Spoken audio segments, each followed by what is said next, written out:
আমরা সেই আয়াত, হাদিস সবকিছু একসাথে তো আমাদের কাছে আছেই। আ না, আমি অবশ্য হাদিসের কথা অত বেশি খেয়াল করি না। কারণ আমি কালেকশন হইছে তো আ মিস্টেক থাকতে পারে। মিস্টেক থাকতে পারে, এটা কি আপনার ব্যক্তিগত মতামত নাকি আপনার কাছে কোনো ইসলামিক না, রেফারেন্স না, আছে? না, না, না, না। আমি পার্সোনালি মনে করি যে অনেক হাদিসই বানোয়াট। এটা পার্সোনালি তো আরেকটা মুসলিম মনে করে, আরেকজন মুসলিম আছে যে মনে করে কোরআনে অনেক পার্সোনালি তো বিকৃতি। ভাই আমি মনে করি তো ইসলাম ভুল। কোন পার্সোনাল নেওয়া উচিত, আপনার না আমার? আমি কিন্তু ব্যক্তিগত কিন্তু অপিনিয়ন একটু থাকতে পারে। আগে আপনিই না বললেন যে আপনি কোনো পার্সোনাল মতামত দিচ্ছেন না, এখন আবার পার্সোনাল মত। না আচ্ছা ভাই, আসিফ ভাই এটা একটা জিনিস এটা দেখাচ্ছিলেন, এটা না, ওইটাকে না। দেখে নিন। শুনুন শুনুন, আগে আসিফ ভাই একটা জিনিস দেখাচ্ছিলেন, ওইটাকে দেখে নিন, তারপরে জি, আমরা জি, অন্য জি, জি, জি, আলোচনায় জি, যাই। জি, নিশ্চয়ই। না, না, আমি জিজ্ঞেস করেছিলাম যে পার্সোনালি অনেক মুসলিম আছে যারা মনে করে কোরআনের ভিতরে বিকৃতি আছে, কোরআন আল্লাহর বাণী না। আমি এরকম অনেক মুসলিমের, অনেক স্কলার, অনেক আলেমের বক্তব্য আ দেখাতে পারবো। কথার মাঝখানে কথা না। আ আমি অনেক আলেমের বক্তব্য দেখাতে পারবো। ইসলামিক আলেম বলছে যে কোরআনের ভিতরে বিকৃতি আছে। তো কোরআনের ভিতরে বিকৃতি যদি একজন পার্সোনালি মনে করে, এইটা কি ইসলামের ইসলামের বক্তব্য, মানে ইসলামের আ আকীদা, নাকি ব্যক্তির ব্যক্তিগত মতামত, কোনটা? আচ্ছা না ভাই, এটা কি জাস্ট শুধু বাংলাদেশীদের ক্ষেত্রে বলতেছেন নাকি? আপনাকে কি জিজ্ঞেস করেছে সেই প্রশ্নের উত্তরটা দেন। না, এটা এটাই কি তো তার বললাম। ব্যক্তিগত, এটা কি ইসলামী আকীদা হবে নাকি ব্যক্তিগত মতামত না, হবে? অবশ্যই না, অবশ্যই না, অবশ্যই না। অবশ্যই না, এটা কি? উত্তরটা দেন। ব্যক্তিগত মতামত নাকি ইসলামী আকীদা? এই ব্যক্তিগত দুটার ভিতরে। মতামত। আচ্ছা, তাহলে আপনার ব্যক্তিগত মতামত কি? যে ক আ এই সম্পর্কে, ইসলাম সম্পর্কে? আপনার ব্যক্তিগত মতামত নিয়ে তো আমরা আলোচনা করব না ভাই। আপনার ব্যক্তিগত মতামত যেটাই হতে পারে। আপনার ব্যক্তিগত মতামত হতে পারে আল্লাহ আসলে ৩ টা। কিন্তু এটা তো ইসলামের কোনো বিষয় না যে আল্লাহ ৩ টা বা আল্লাহ ১৫ টা, এরকম তো, এইরকম তো ইসলামে কোথাও নাই। আপনার ব্যক্তিগত মত দিয়ে তো আমাদের আলোচনা চলে না ভাই, বা আমরা সেগুলো নিয়ে আলোচনাও করি না। আপনার যেহেতু বাক স্বাধীনতা আছে, যেহেতু আপনার চিন্তার স্বাধীনতা আছে, আপনি যেকোনো কিছু চিন্তা করতে পারেন। আপনি চিন্তা করতে পারেন আল্লাহর একটা বাপ আছে, আল্লাহর একটা বউ আছে, আল্লাহর একটা মেয়ে আছে। সবকিছু আপনার চিন্তা আর আপনার স্বাধীনতা আছে। আপনি চিন্তা করতে পারেন। কিন্তু এইটার সাথে তো ইসলামের কোনো সম্পর্ক নাই। ইসলামে কোরআনও যেরকম ইম্পোর্টেন্ট, হাদিসও ইম্পোর্টেন্ট। যদি আপনার ব্যক্তিগত মতামত থাকে যে আমি হাদিস মানি না, শুধু কোরআন মানি, তাহলে তো কেমনে হইলো? তাহলে তো এটা আপনার ব্যক্তিগত মতামত। এটা নিয়ে তো আমরা আলোচনা করি না ভাই। মানে আপনাদের মতে যে কোনো হাদিস জাল না, এটা বলতে চাইতেছেন আপনি? এটা আমরা একবারও বলি নাই। আপনি আপনার বক্তব্য আমাদের মুখে ঠেসে দিয়েন না। না, না, আমরা সরি। আচ্ছা না, না। আপনার বক্তব্যটা অন্যের মুখে দিয়ে ঠেসে দেয়া, এটা হচ্ছে এক ধরনের প্রতারণা, এক ধরনের বাটপারি, হ্যাঁ? না এটা ভাই, বুঝতে পারেন আমি যে আপনার জি, যেই জি। কথাটা আমরা কেউ বলি নাই, সেই কথাটা যদি আমাদের উপরে চাপায় দেন, মুখে ঠেসে দেন, এটা যে এক ধরনের বাটপারি, এটা তো বোঝেন। না ভাই, আই কনসিডার, আমি লাইক অ্যাগনিস্টিক নিজেকে ভাবি আরকি। সো জানতে চাওয়া বাস, এই আর কিছু না। কিন্তু আপনি তো জানতে চাচ্ছেন না। আপনি বলছেন যে আপনি কোরআন মানেন কিন্তু হাদিস মানেন না। এটা তো জানতে চাওয়ার মানে ইয়া না, স্ট্যান্ডার্ড হতে পারে না যে আমি জানতে চাই ইসলাম সত্য কি সত্য না, এটা আমি জানতে চাই, কিন্তু কোরআন মানি কিন্তু হাদিস মানি না। এটা তো স্ট্যান্ডার্ড না। আ আপনার আচ্ছা যদি ভাই, জানতে আসিফ ভাই, চাওয়া আপনার যদি জানতে চাওয়ার বা সংশয়বাদী দৃষ্টিভঙ্গি থাকে, তাহলে আপনার কোরআন এবং হাদিস ২ টা সম্পর্কে আপনার সংশয়বাদী দৃষ্টিভঙ্গি থাকতে হবে। আর আপনি যদি মনে করেন যে আপনি ইসলামে বিশ্বাস করেন, ইসলামী আকীদাতে বিশ্বাস করেন, তাহলে আপনার কোরআন এবং হাদিস ২ টাই আপনার মানতে হবে। কারণ ২ টা বক্তব্যই মুহাম্মদের মুখ থেকে বের হওয়া। ঠিক আছে? আচ্ছা ভাই একটু বলি। ভাই, আসিফ ভাই, আ আ লাইক ওই যে লাইক মোহাম্মদ সাল্লাল্লাহু আলাইহি ওয়াসাল্লাম যে আয়েশাকে বিয়ে করছিল, এটা ওই সময় কি কোনো আলোচনা হয়েছিল কাফের বা মুশরিকদের মধ্যে, যে কোনো সমালোচনা হয়েছিল সেই ওই সময় সেই আলোচনা সমালোচনা হইতে হবে কেন? মোহাম্মদ নিজেই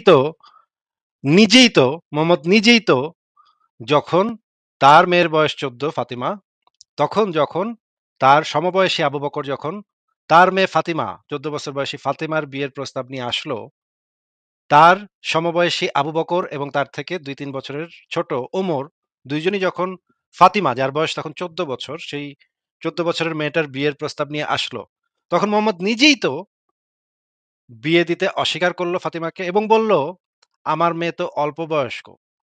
মানে সে বোঝাইতে চাইলো যে, "এত বুইড়া বেটার সাথে আমার অল্প বয়সী মেয়ের বিয়ে আমি দিব না।" তাহলে সে নিজেই যেই কাজটা করল না, সে নিজেই বুঝতে পারছে, সে নিজেই ওই সময়েই সেই ১৪৫০ বছর আগে সে নিজে এটা রিয়ালাইজ করছে যে এত বড় একটা বুইড়া ব্যাটার সাথে আমার ১৪ বছরের মেয়েকে আমি বিয়ে দিব না। কারণ আমার মেয়েটা তো অল্প বয়স, মেয়েটা ব্যথা পাবে, মেয়েটার এখনো পরিপক্কতা আসে নাই। এত বুড়া ব্যাটা আমার মেয়ের উপর ১৪ বছরের মেয়ের উপরে উঠলে আমার মেয়ের ভেঙে যাবে। এইটা কখনো আমি মানতে পারব না। সে পিতা হিসেবে নিজের মেয়ের কথা যেহেতু সে ভাবলো, অথচ সে নিজেই আবু বকর তার সমবয়সী আবু বকরের ৬ বছরের মেয়েকে বিয়ে করল এবং ৯ বছর বয়সে সঙ্গম করল। তাহলে তো আর কারোর সমালোচনার প্রয়োজন কি? সে তো নিজেই এই জিনিসটা সেই সময় রিয়ালাইজ করছে যে এই জিনিসটা একটা অন্যায় হবে বাচ্চা মেয়েটার সাথে। বাচ্চা মেয়েটার উপরে এক ধরনের নির্যাতন হবে। সে তো নিজেই এটা রিয়ালাইজ করছে। তাই না? আপনি কি সেই হাদিসটা দেখবেন? যে এখানে আবু বকর এবং ওমর ভাই বাই দ্যা ওয়ে আমি আপনি তো দেখছি। আপনি তো কোরআন ছাড়া কিছু মানেন না। তাহলে কোরআন ছাড়া যদি কিছু না মানেন তাহলে আয়েশাকে বিয়ে করছে, ইনফেক্ট আয়েশাকে কখনো বিয়ে করছে মুহাম্মদ, এইটা আপনি কোরআনে কোথায় পাইছেন? ভাই আমি স্কুলে পড়ছি। তাহলে স্কুলে যেই বই থেকে পড়েছেন সেই বইটা তো হাদিস থেকে নিছে। তারা তো হাদিস থেকে এই জিনিসটা জানছে। আপনি তো কোরআন ছাড়া কিছু মানেন না। হাদিসের ভিতরে তো ভুল থাকতেই পারে। আপনার মতামত হচ্ছে হাদিসের ভিতরে ভুল থাকতেই পারে। তাহলে কোরআনে তো কোথাও লেখা নাই যে আয়েশাকে মুহাম্মদ কত বছরের বয়সে বিয়ে করছিল বা করে নাই। এগুলো কিছুই তো কোরআনে লেখা নেই। তাহলে মানেন কেন এটা? এটা আপনি মানলেন কেন? লাইক আমি তো সব হাদিসের কথা বলি নাই। আচ্ছা বাই দ্য ওয়ে লাইক আমি কি আচ্ছা, কোনোভাবে আচ্ছা কোরআন যে মুহাম্মদের উপর নাজিল হয়েছে এটা কোরআনের কোথায় লেখা আছে? মানে ওই যে আব্দুল্লাহর পুত্র মুহাম্মদের উপরে নাজিল হয়েছে, সেটা কোরআনে কোথায় লেখা আছে? আমি কোরআন পড়ি নাই ভাই। কিভাবে শিওর হয়ে বলতে পারি? এটাও তো কোরআনে কোথাও লেখা বাট নেই অবশ্যই না। হয়তোবা না। আব্দুল্লাহর পুত্র মুহাম্মদের উপর নাজিল হয়েছে। তাহলে কি এটা কি আপনি মানেন নাকি মানেন না? যে এটা তো হাদিসে তো ভুল থাকতেই পারে। হয়তো আরেক বেটা মুহাম্মদ তার উপরে নাজিল হয়েছিল। কুদ্দুসের বেটা মুহাম্মদ তার উপরে আচ্ছা নাজিল ভাই হয়েছিল। একটু এটা তো বলি, হতে পারে। হ্যাঁ, বলেন। একটু বলি। যেমন যেমন মুসলমান সমাজে মেয়েদের ব্যবসা করা নিষেধ। এখন আমি যখন মোহাম্মদ সাল্লাল্লাহু আলাইহি ওয়াসাল্লামের জীবনী পড়লাম তখন দেখলাম যে তিনি খাদিজাকে বিয়ে করছে বাট তিনি একজন ব্যবসায়ী ছিল। না, অনেক না, না, বিজনেস ওয়েট। খাদিজাকে যখন বিয়ে করছে, খাদিজা যখন ব্যবসা করছে তখন তো মুহাম্মদের উপরে ইসলাম না নাজিল হয় নাই। ইসলাম তো তখনো আসে নাই। তখন তো প্রি ইসলামিক যুগ। সেই সময় নারীরা ছিল মুক্ত, নারীরা ছিল স্বাধীন। তারা নিজ ব্যবসা-বাণিজ্য করত, চাকরি-বাকরি করত। কবিতা লিখত, অনেক মেয়ে ছিল কবিতা লিখত, অনেক মেয়ে ছিল নেত্রী ছিল। আ আবু সুফিয়ানের বউ সে ছিল বিরাট নেত্রী। আসমা বিনতে মারওয়ান সে ছিল বিরাট কবি। তারপরে আরেকজন কবির নাতি ছিল আ কি যেন নাম কবিটার নামটা আরব বিশ্বের সবচাইতে বড় কবি ছিল। তিনি তার হ্যাঁ, নামটা এই মুহূর্তে আমার মনে পড়তেছে না। আ কি যেন নাম? মুহাম্মদের কয়েক মানে জুলকার ৪০ নাকি ৪০-৫০ জুল বছর আগে সে মারা গেছে। কিছু বছর আগে সে মারা গেছে। তার নাতি ছিল একটা, নাতনি ছিল একটা। সেও ওই সময় কবিতা লিখত। তখন সেই নাতনি আবার মুহাম্মদের উপর একটা অভিযোগ আরোপ করছিল বলে জানা যায়। যে মুহাম্মদ তার কবিতা থেকে নকল করে কোরআন লিখছে। এরকমের একটা দাবি ছিল তার। তো এই যে সেই সময় যে মেয়েরা প্রি ইসলামিক যুগে অপেক্ষাকৃত বেশি স্বাধীন ছিল, অপেক্ষাকৃত বেশি সুযোগ সুবিধা তারা পাইতো। কিন্তু মুহাম্মদের ইসলাম আসার পরে এরপরে আর কোনো ব্যবসায়ী নারী, নেত্রী নারী, কবি নারী, সাহিত্যিক নারী, সমাজের প্রতিষ্ঠিত ব্যবসায়ী, সম্ভ্রান্ত মানে সিঙ্গেল মাদার সে সমাজের ভিতরে সবচাইতে প্রভাব বিস্তার করতেছে, মানুষকে শিক্ষা দিচ্ছে, জ্ঞান দিচ্ছে। এরকম কোনো নারীর সন্ধান এরপরে আর পাওয়া যায় না। মুহাম্মদ যখন ইসলাম আনলো, ইসলামের পরে আর এরকম কাউকে পাওয়া যায় না।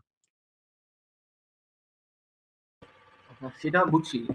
না আমি যে স্ট্যান্ডার্ডটা বিল্ড করছি সেটা হচ্ছে গিয়া যে যা হয়ে গেছে তা নিয়ে তো বাড়াবাড়ি করার কোনো প্রয়োজন নাই। তাই না? কোনটা তো বাড়াবাড়ি? কোনটা বাড়াবাড়ি? না লাইক মোহাম্মদ আগে কি করছে, কিভাবে জীবন অবশ্যই যাপন বাড়াবাড়ি করার করছে। প্রয়োজন আছে। যখন এই জিনিসটা যখন একটা আ মানে ধর্মের আইনের ভিতরে ঢুকে যায়। মোহাম্মদ কেমনে হাঁকছে, কেমনে মুতছে, কেমনে ডাইন না পাশে শুইছে। অবশ্যই না, অবশ্যই না। কথার এগুলা মাঝখানে কথা না, অবশ্যই কথার মাঝখানে কথা না। যদি এরকম হয় যে একটা ধর্মমত এইভাবে তাদের রুলস অ্যান্ড রেগুলেশনস তৈরি করতেছে, তাদের আইন কানুন বিচার ব্যবস্থা তৈরি করতেছে। মোহাম্মদ কোন পাশে কোন পাটা উপরের দিকে উঠাইয়া পা চুলকাইছে। সুতরাং এইভাবে পা চুলকানোটা আইনত বৈধ।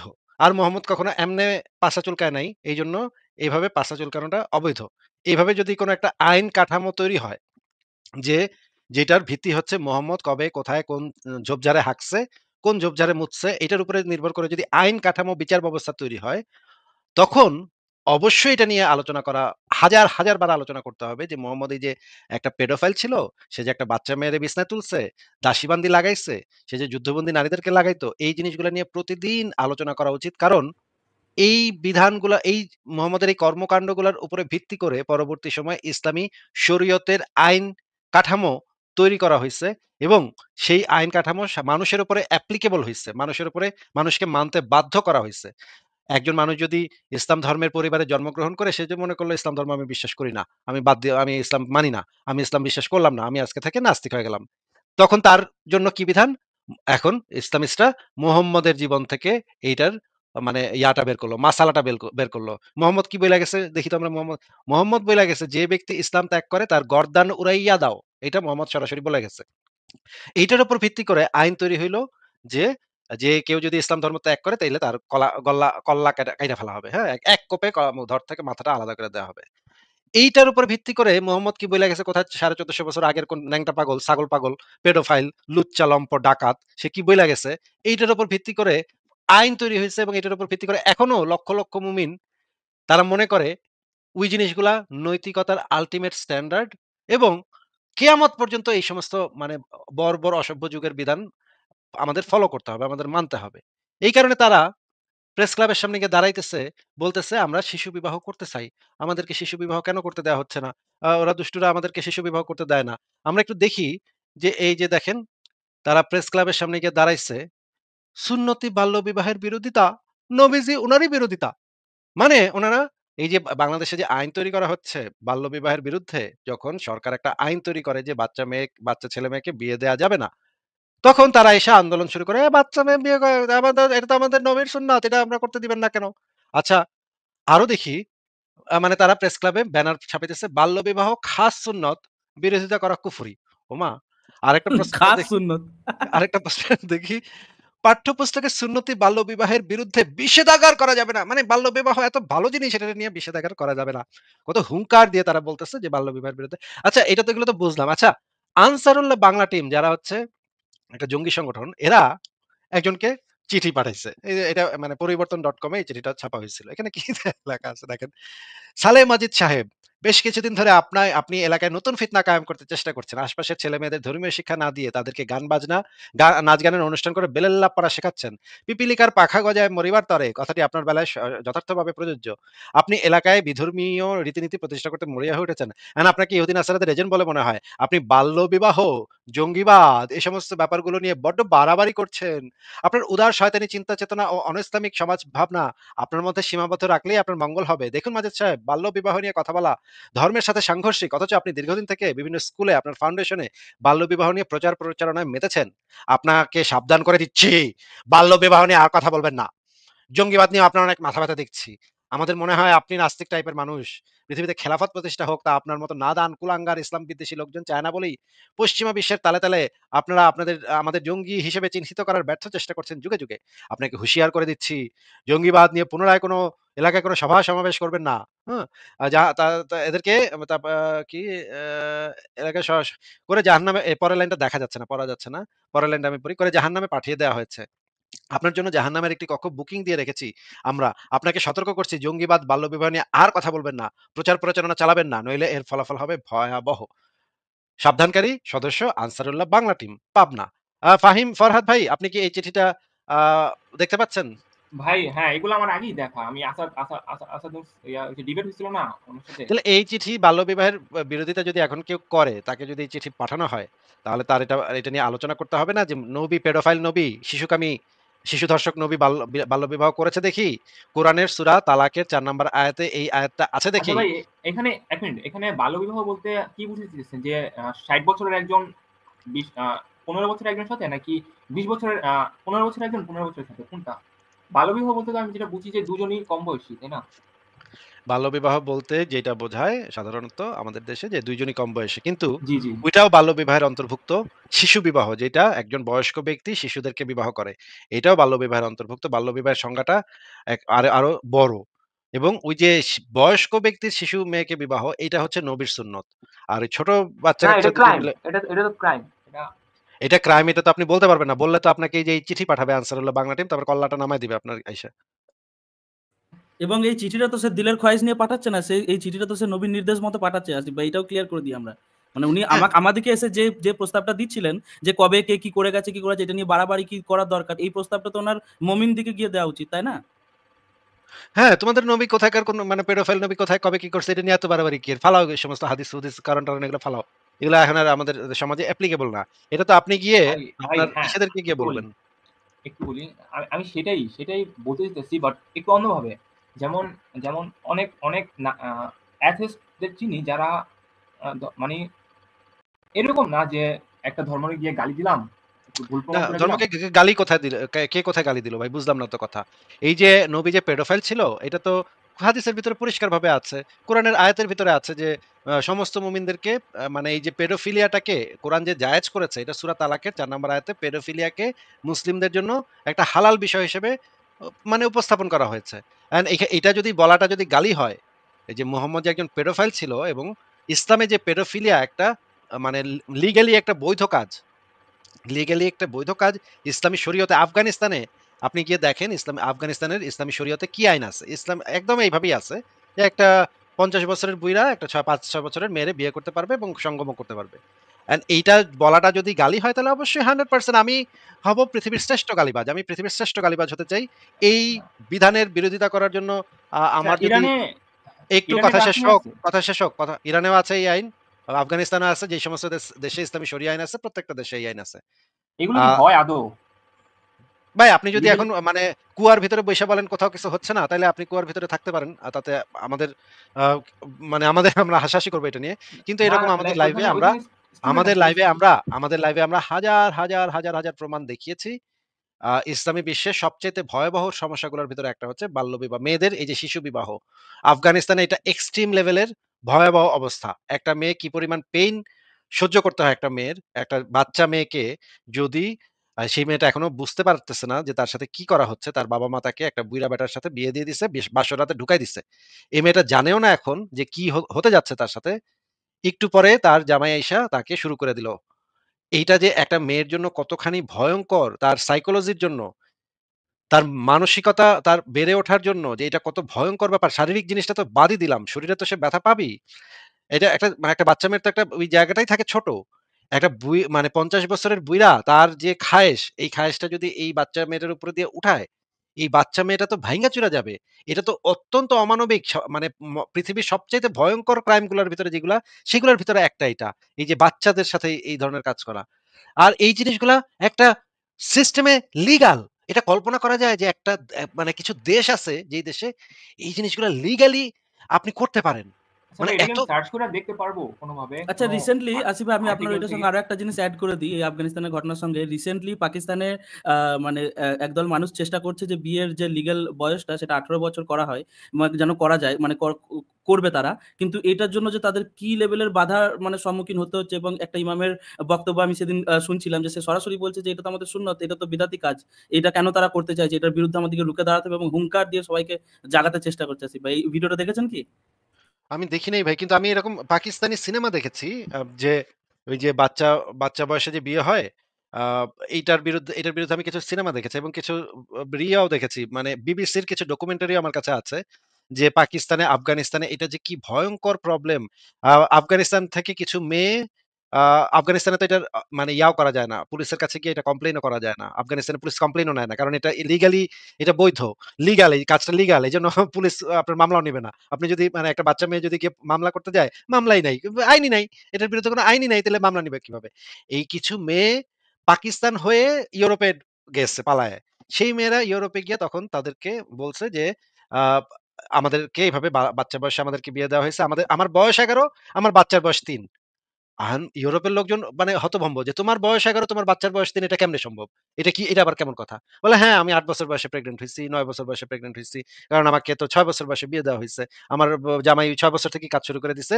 ৮ বছর বয়সে আমি" আ এই যে এইভাবে যে মেয়েগুলার সাথে এই ধরনের নির্যাতন চলতেছে, এটা নিয়ে বিবিসি, ডয়েচে ভেলে এদের অসংখ্য ডকুমেন্টারি আছে যে কিভাবে এই মেয়েগুলা পালায় আসে। কিছু মেয়ে পালায় আসতে পারছে। এখন ওই দেশে যে হাজার কত মেয়ে আছে সেটা তো আমরা জানি না। কিন্তু কিছু মেয়ে পালায় আসতে পেরে এই রিপোর্ট গুলা করতে পারছে। তখন মুমিনরা বলে কি, এগুলা ইহুদি নাসারারা ষড়যন্ত্র করতেছে। এগুলা মানে বানায় নিয়ে আসছে। একটা মেয়েরে বানায় নিয়ে আসছে। আসলে এগুলা কিছুই হয় নাই। আরে বেটা, তোদের ধর্মে আছে, তোদের ধর্মের মানে কোরআনের আয়াতে আছে, তোদের ধর্মগ্রন্থে আছে, তোদের ফতোয়া আছে এই বিষয়ে যে বাচ্চা মেয়ে বিয়ে করা যাবে। তাইলে তারপরেও তোরা বলো সেগুলা কেউ বাচ্চা মেয়ে বিয়ে করে না। আচ্ছা, তাইলে বাচ্চা মেয়ে যদি তোরা বিয়ে নাই করস, তাইলে তোরা আইনের ভিতরে এটা রাখছস কেন? আইন থেকে এটা সরা। তোরা ১৮ বছর কর। এই মানে লিগ্যাল বিয়ের বয়সটা ১৮ বছর করে দে। তাতে তো সমস্যা কোথায়? কিন্তু তারা সেটা করবে না। বলবে যে এটা তো নবীর সুন্নত। ৬ বছর বয়সে বিয়ে করা তো নবীর সুন্নত। এটা তো আমরা মানে পাল্টাবো না। এই আইন তো আমরা পাল্টাবো না। তার মানে তারা করতে চায়, তারা লিগ্যালি এই জিনিসটাকে বৈধতা দিয়ে রাখে যেন তারা এটা করতে পারে। হ্যাঁ, ফাহিম বলেন আপনি।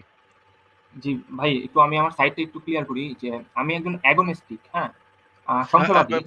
ফাহিম সাহেব, আপনি অ্যাগনস্টিক, আস্তিক, নাস্তিক, ফাস্তিক কি হন তা দিয়ে আমাদের আসলে বিন্দুমাত্র কিছু যায় আসে না। আপনার যে বক্তব্য শুধুমাত্র আমরা সেই বক্তব্যের উপরে আপনার সাথে কথা বলি। আপনার ব্যক্তিগত মনে করেন আপনি না কড়া আমার নাস্তিক। আপনি কড়া নাস্তিক যদি সেটাও হন, তাতেও আপনার বক্তব্য মানে বক্তব্যের কাউন্টার দিতে আমরা ২ বার ভাববো না।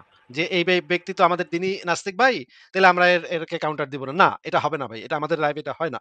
আমরা যদি আপনি অ্যাগনস্টিক হন, নাস্তিক হন, আস্তিক হন, মুসলিম হন, খ্রিস্টান হন, যাই হন, আমরা সেটা বিবেচনাই করি না। আমাদের সেটা দেখার জি ভাই, দরকারই নেই। জি বুঝছি ভাই, জাস্ট বুঝছি, আপনি যে কথাটা বলতেছেন সেই কথাটা যৌক্তিক কিনা আমরা শুধুমাত্র সেটা দেখি। বুঝছি ভাই।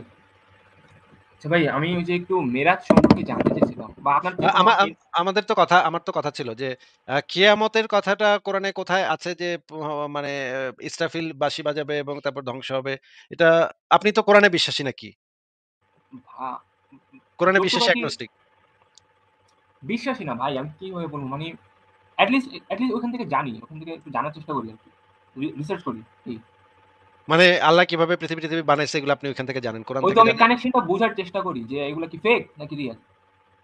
আচ্ছা, তার মানে তো আপনি কোরআনেও বিশ্বাসী না নাকি? কোরআনে যে আল্লাহ পাক বলেছে আল্লাহ পাক এক, এটা তো আপনি বিশ্বাস করেন নাকি করেন না? বললাম তো যে অ্যাগনস্টিক। আমি জানি না। আমি মানে কিছু ডাইরেক্টলি বলার চেষ্টা করব যে জানি না। আচ্ছা। তাহলে এই যে মানে কিয়ামতের যে বর্ণনাগুলো আছে কোরআন এবং হাদিস এবং সিরাতে আ তাফসিরে যেই বর্ণনাগুলো আছে যে আ কিয়ামতের ময়দানে সূর্য ১০ হাত উপরে থাকবে। আ বা ১ মাইলের ভিতরে থাকবে।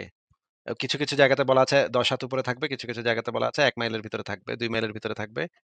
তো এই জিনিসটা আপনার কাছে কেমন মনে হয় যে এটা কি মানে এইরকম কি হইতে পারে যে সূর্য ১-২ মাইলের ভিতরে থাকবে আমাদের মাথার উপরে? না লজিক্যালি তো এটা পসিবল না। লজিক্যালি সায়েন্টিফিক্যালি পসিবল না অবশ্যই।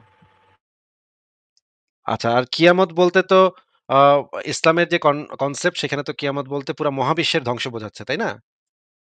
জি, জি। পৃথিবী ধ্বংসের কথা তো শুধুমাত্র মানে একদম স্পেসিফিকলি শুধুমাত্র পৃথিবী ধ্বংস হবে এটা তো কোরআনে না কোথাও বলা বুঝছি নাই। এভরিথিং আরকি। The total universe. আচ্ছা, তাহলে তো আ কে মানে আর এবং একই সাথে আপনি শুরুতে আমি শুনলাম যে আপনি জিজ্ঞেস করছেন যে মুহাম্মদ কিভাবে জানলো যে পৃথিবী ধ্বংস হবে? আ আপনি কি মানে পৃথিবীর ইতিহাস কোন বই-টই পড়েন নাই কখনো নাকি?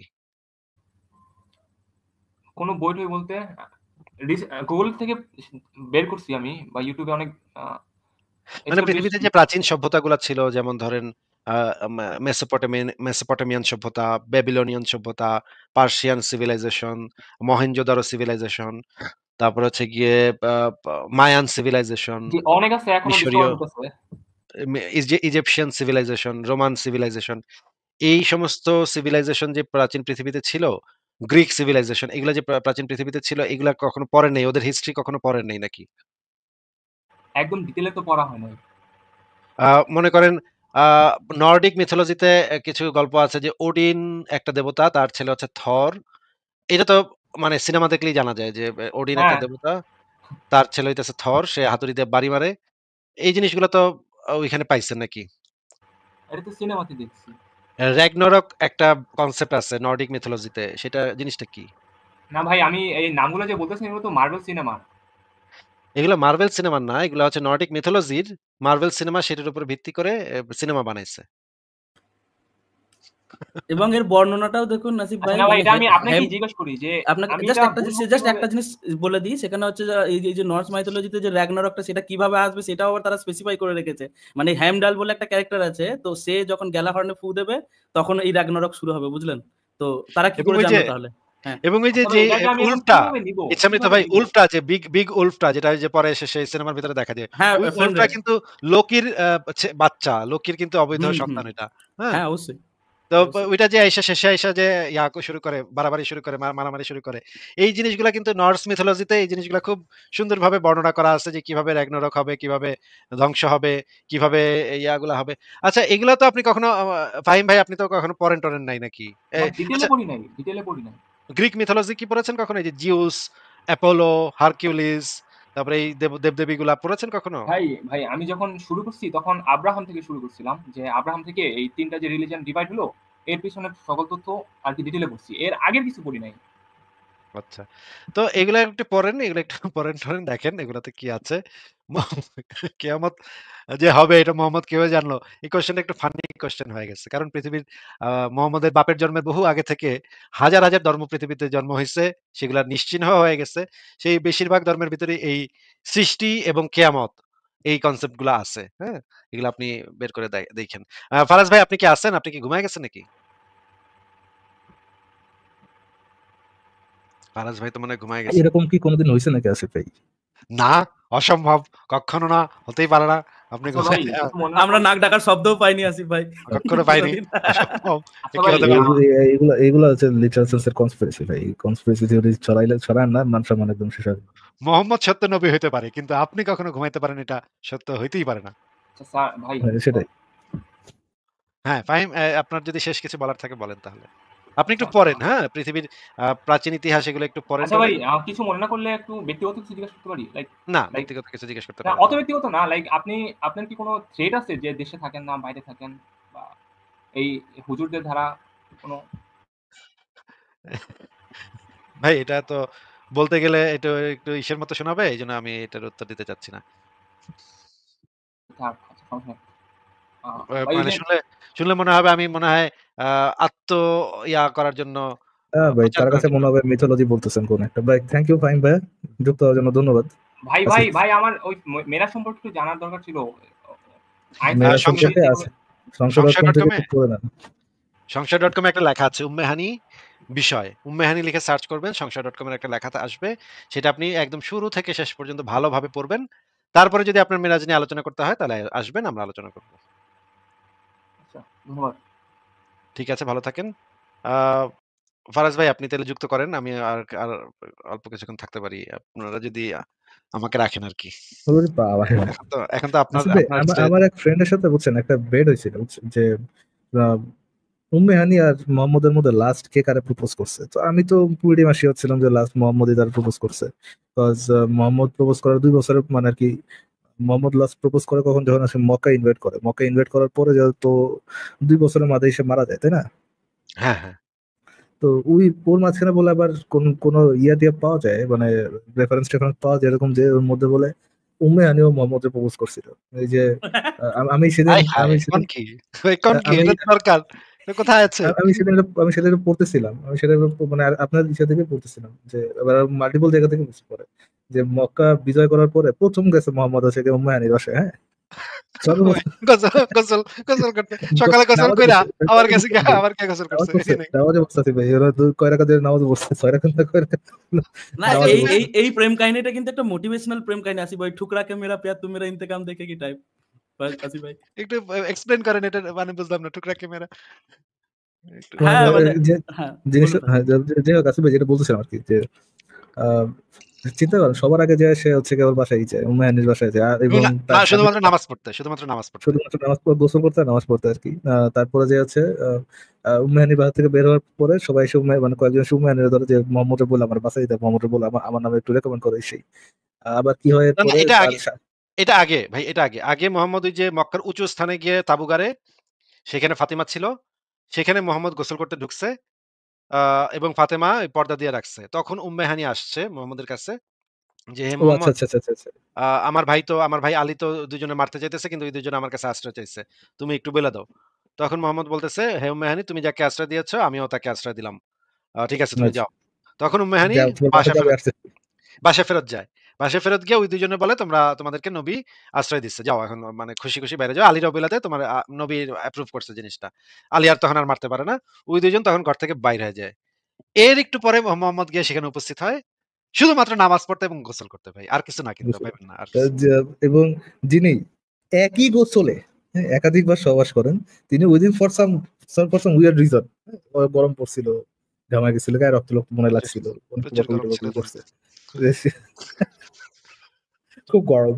তো গরমে তো সে হচ্ছে না, একে একে তো মক্কার গরম লাগছে। মদিনার ওই রোদের গরম, ঠিক আছে, মরুভূমির, তার উপরে এত বছর ধরে জমিয়ে রাখা শরীরের গরম, তো তো লাগবেই। মোহাম্মদ ও was like ফারাজ ভাই, বাচ্চা। হ্যাঁ ভাই। মাঝখানে তো এটা বলতে ভুলে গেছি যে যখন এই যে উম্মে হানি যখন মোহাম্মদের তাঁবুতে আসছে, তখন ওই যে একে যে ক্ষমা করে দিল, দুইজনকে যে আশ্রয় দিল মোহাম্মদ, তখন মোহাম্মদ বলছে, উম্মে হানি তুমি বসো। তখন ফাতেমা এক পাশে বসছে আর উম্মে হানি আরেক পাশে বসছে। এরপরে এই জিনিসটা ইম্পর্টেন্ট, এই জিনিসটা ভুলে গেলাম কেন আমি বুঝলাম না ভাই। এরপরে এই যে দাসী আইসা পানিও নিয়ে আসছে দাসী। তো সেই সময় রমজান মাস ভাই। তখন রোজা রোজা রাখা ফরজ হইছে। এখন উম্মে হানি তখন ইসলামে বায়াত নিল, ইসলামে কবুল করলো। যদিও কিছু, কিছু সোর্স থেকে জানা যায় যে উম্মে হানি আগেই ইসলাম কবুল করছিল। কিন্তু তারপরে ধরে নিলাম ওই সময় ইসলাম কবুল করলো। তারপরে মুহাম্মদ শরবতের কিছু অংশ খায় উম্মে হানির দিকে আগায় দিল। উম্মে হানি তখন বলল, "আমি তো রোজা।" মুহাম্মদ তখন বলে যে, "এটা এই রোজা ভাঙলে কিছু সমস্যা নেই। তুমি খাও।" তখন উম্মে হানি সে পানীয়টা খাইল। মানে মোহাম্মদ এটা মানে করছে, মানে ক্লিয়ার করছে, রাস্তাটা ক্লিয়ার করছে যে রোজা-টোজা যেন আবার না থাকে। রোজা-টোজা থাকলে তো রোজার রোজা রাখলে যে ওই রাস্তাটা বন্ধ হয়ে যাবে, এই রাস্তাটা কিন্তু মোহাম্মদ ওই যে ওইখানে বইসা ক্লিয়ার করে তারপরে কিন্তু উম্মায়ন বাসায় গেছে, তাই না? রোজা রাখলে গোসল করা যেত না। হ্যাঁ, মোহাম্মদ গোসল করতে পারত না রোজাটা থাকলে। যে হোক আছে ভাই, তো দ্যাট হ্যাপেন্ড যে পরবর্তীতে দেখলাম বলে দেয়ার আর সাম রেফারেন্সেস যের মধ্যে আমি পাইলে আপনার দিবানি আবার যে আম, পরের মাঝখানে যে ইয়ে তো বললো যে ওই দিনই তো মনে হয় ওই দিন না ওই দিনই তো মনে হয় তাকে প্রপোজ করছিল সামথিং যে বিয়ে করার জন্য। তখন হচ্ছে ইয়ে বললো যে আপনার উম্মে হানি বললো যে এখন তো আমার বাচ্চা কাচ্চা আছে, আমি কিভাবে বড় বিয়ে করবো। তার 2 বছর মাঝখানে তো মোহাম্মদ মারা গেছে। তো আমি ভাবছিলাম এরপরে আবার উম্মে হানি তার প্রপোজ করতে হবে, লাস্ট প্রপোজ মোহাম্মদই করছে।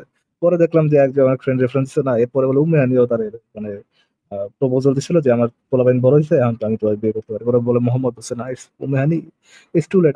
বাট এটা কেমনে, এটা কনসিভেবল কেমনে ভাই? লাস্টে 3 বছর তো সে নিজেই সাফার ভাই, তারপর সে বিয়ে মানে সে বিষ খায়া লাস্টে 2 বছর তো সে নিজেই সাফার মানে তরপায় তরপায় মরছে। ওই সময় আবার বিয়ের না, কথা সে তাদের সে আসলে ওটা ব্যালেন্স করতে চেয়েছিল। মোহাম্মদকে সে রিজেক্ট করেছিল, দেখো মোহাম্মদও তাকে রিজেক্ট করেছে। তার মানে মোহাম্মদই হচ্ছে প্রকৃত আলফা, বুঝলেন? এটাই সে প্রমাণ করতে চাইছিল। সাবাস। ব্যালেন্স করতে চাইছিল সে। আচ্ছা আচ্ছা ভাই, আমি এটা পাইলে কিন্তু আপনাকে দিব এটা পাইলে অবশ্যই দিয়েন ভাই, আমার এখানে এড করতে হবে। এই জিনিসটা তো ভালো রেফারেন্স বলে মনে হচ্ছে, কিন্তু এটা অবশ্যই এড করতে হবে আমার ওই লেখাটাতে তাহলে। ঠিক আছে আগুন আসিফ ভাই। দুই জায়গাতেই লাগছিল, বুঝছেন? আগুন দুই হম। পাশে ছিল। কিন্তু আচ্ছা উম্মে ভাই হানি যা তো করে। কখনো বলে নাই যে আমি তোমার পছন্দ করি নাই, সেরকম বলে নাই আর কি। হ্যাঁ, উম্মে হানি তো বলছে যে আমার জাস্ট বাচ্চা হয়ে গেছে এই সেই। তারপরে স্বামী টামিও যখন ছেড়ে দিল, স্বামীও তো বুঝছে ভাই যে উম্মে হানি, আরে উম্মে হানি। গড় করো আমার, আর টেম্পো চালা আরেক জায়গায়। আচ্ছা ঠিক আছে ভাই, তাহলে আমরা দেখি কারো কাছে যাই।